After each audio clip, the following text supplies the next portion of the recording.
सभी का स्वागत है आपके अपने चैनल ट्रेड्स फॉर अर्निंग में। अब डिस्कस करते हैं कि किस तरीके से मंडे के सेशन में हम ट्रेड कर सकते हैं मार्केट में, और मंडे में हमारी क्या पोजीशन रहेगी और हम किस तरीके से मार्केट में परफॉर्म करेंगे।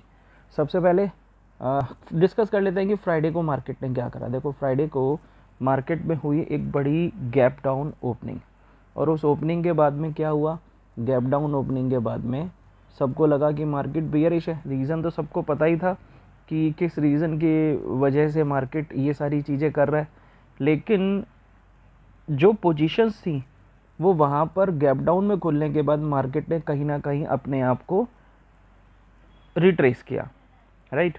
तो मार्केट को रिट्रेस करने के बाद में मार्केट में किस तरीके की पोजीशन निकली कि मार्केट ने रिट्रेस किया और एक पोजीशन पर आकर के यहाँ रेंज बना दी, राइट। मार्केट ने लेकिन किस लेवल को टच करा, मार्केट ने टच करा 24,500 को, राइट।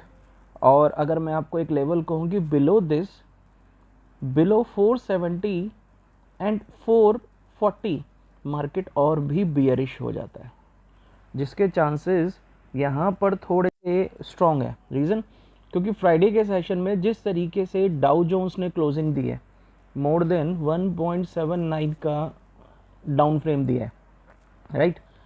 769 पॉइंट्स डाउन था डाउ जोन्स, राइट। और मैं वही बात अगर नैस्डैक की करूं तो नैस्डैक ने भी अच्छी खासी गिरावट यहाँ पर शो करी है। Nasdaq near about 255 points down है, राइट। और इसका जो भी पूरा कन्वर्जन है वो हमें मंडे के सेशन में आकर के एक बार रिट्रेस करना पड़ेगा, राइट। तो अब क्या कर सकते हैं, देखो ये पहली चीज़ क्या हो सकती है कि मार्केट इस गैप को फिल करे, राइट, या फिर मार्केट दोबारा इस पोजीशन के आसपास ही खुले और देन दोबारा फिर ऊपर रिट्रेस करने की कोशिश करें। बट अभी जिस तरीके से ईरान और इजराइल का वॉर सिचुएशन चल रहा है वो थोड़ा सा गड़बड़ है, तो मुझे नहीं लगता कि मार्केट में कोई अच्छे से जल्दी से कोई रिट्रेसमेंट आएगी। मार्केट कहीं ना कहीं रेंज बाउंड सेशन में ही रहेगा, और अगर लो ब्रेक करता है तो मार्केट में एक अच्छा खासा लो देखने को मिल सकता है। ये जो मूवमेंट्स हैं ये ऐसे मूवमेंट्स नहीं है जिसके ऊपर में आप स्पेसिफिक कोई अच्छी कॉल ट्रेड कर सको, क्योंकि ज़्यादातर मार्केट साइडवेज ही रहता है। हमें मॉर्निंग में कोई एक अच्छा मूवमेंट मिल जाए ट्रेड करने के लिए तो हम कर सकते हैं, नहीं तो एल्स पूरा मार्केट साइडवेज रहता है। तो इस तरीके के मार्केट से हमें बचना चाहिए। मैं लेवल्स बता देता हूँ कि हम लेवल्स पे किस तरीके से ट्रेड करते हैं। अगर मार्केट ओपन होता है 24,800 के अबव, राइट, तो हमारे टारगेट रहेंगे 950 तक के। मुझे लगता है कि 800 के अबव जाने के बाद मार्केट फर्स्ट टच में ही 950 के लेवल को टच करने की कोशिश करेगा। मैं यहाँ पे जो स्टॉप लॉस लगाऊंगा वो आज की क्लोजिंग का लगाऊंगा, वो होगा 24,735 का, राइट। मार्केट खुलता गैप डाउन है, गैप डाउन खुलने के जो कि चांसेस ज़्यादा है। मार्केट यहीं कहीं 24,500 के पास दोबारा हमें मिलता है। मैं यहाँ से फिर एक अपर साइड के टारगेट को देखना चाहूँगा, और मेरा टारगेट फिर से होगा 650 और 750, राइट। और जो मेरे टारगेट होंगे वो 24,450 का होगा, जो मेरा स्टॉप लॉस होगा, सॉरी ये मेरा स्टॉप लॉस होगा निफ्टी के लिए। मार्केट ओपन ही होता है 24,480 के नीचे, तो मैं यहाँ पर एक रिट्रेस लेना चाहूँगा डाउन साइड के लिए। मेरा स्टॉप लॉस होगा 24,535 और मेरा टारगेट होगा 24,400, 369, 320। ये तीन टारगेट होंगे जो मुझे लगता है कि बिफोर 10:15 मुझे इजीली आते हुए मिल सकते हैं। तो ये कुछ टारगेट थे डाउन साइड के और कॉल साइड के निफ्टी को लेकर के।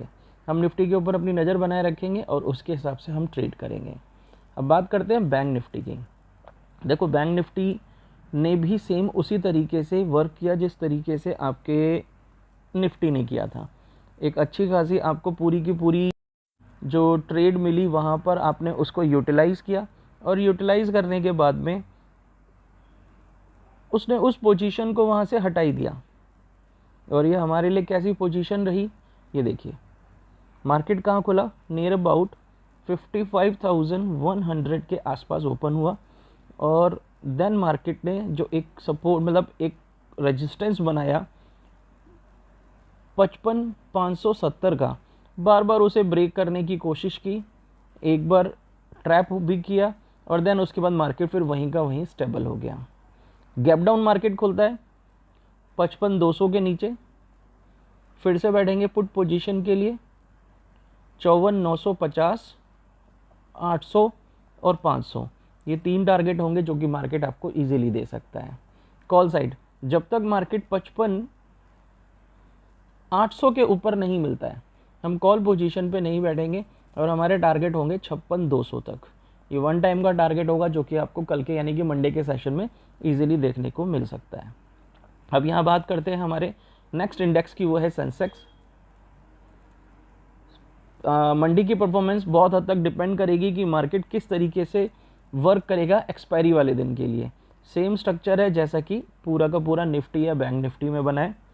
81,200 के ऊपर निकलते ही कॉल पोजीशन पे बैठेंगे और मेरे टारगेट रहेंगे 400, 600 और 82,000 के। मैं पुट साइड तभी जाऊंगा जब मार्केट 8400 को ब्रेक कर देगा।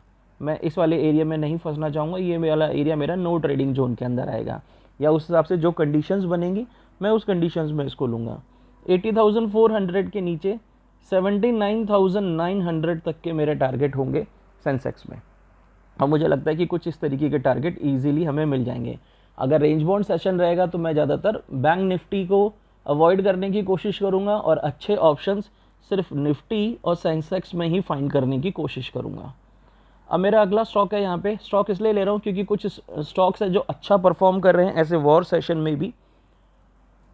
पहला जो मैं यहाँ पे ले रहा हूँ वो है मज़गांव डॉक। लेने का रीज़न एक यही है कि इस वॉर जोन में भी जो स्टॉक सबसे अच्छा परफॉर्म करते हैं वो ज़्यादातर आपके डिफेंस सेक्टर से रिलेटेड होते हैं। आप यहाँ पे देख ही रहे हैं कि एक अच्छी डाउन के होने के बाद उन्होंने एक अच्छी खासी हाइट ली और देन मार्केट ने अभी एक अच्छा कप एंड हैंडल टाइप का पोर्शन यहाँ पे क्रिएट किया है। सिंपल है, मैं इस नेक लाइन के ऊपर जाना चाहूँगा। 3220 के ऊपर निकलते ही 3300 और 3350, ये 2 टारगेट मैं मंडे के लिए देखना चाहूँगा कॉल साइड की तरफ। मार्केट अगर यहाँ पर अपनी प्रॉफिट बुकिंग पर आता है तो बिलो 3180 मैं जाऊँगा पुट पोजीशन पे और मेरा टारगेट सिर्फ एकमात्र होगा जो कि फ्राइडे के सेशन का लो था 3120। यहाँ पर आकर के मैं अपने एसएल को ट्रेल करूँगा। अगर इसके नीचे मार्केट जाता है तो कंटिन्यू करूँगा, नहीं तो यहाँ पे अपना प्रॉफिट बुक करूँगा। एचएएल मार्केट में एक अच्छी पोजीशन एचएएल को भी देखने के लिए मिली। एचएएल ने यहाँ पे अच्छी पोजीशंस के हिसाब से परफॉर्म इसलिए किया क्योंकि डिफेंस स्टॉक्स में जस्ट बिकॉज ऑफ ये आपका वॉर सिचुएशन एक अच्छी ग्रोथ आई हुई थी।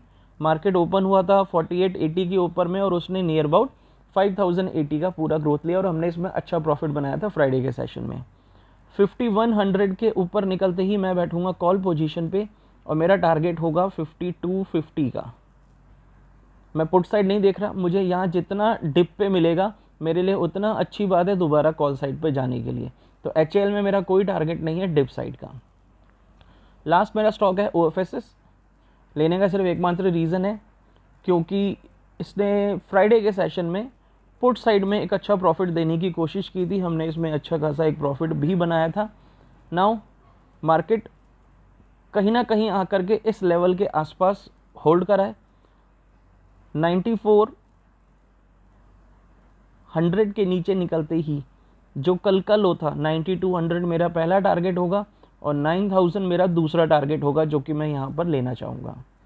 मार्केट अगर हाई ब्रेक करता है 9680 को तो ही मैं कॉल पोजीशन पे जाना चाहूँगा और 9720 का मेरा पहला टारगेट रहेगा यहाँ पर ओएफएसएस के अंदर में। आफ्टर दिस 9800 मेरा दूसरा टारगेट रहेगा ओएफएसएस में। मैं यहाँ पे मुझे लगता है कि जिस तरह से नेस्डेक की पिटाई हुई है तो ओएफएसएस भी मुझे डाउन में मिल सकता है।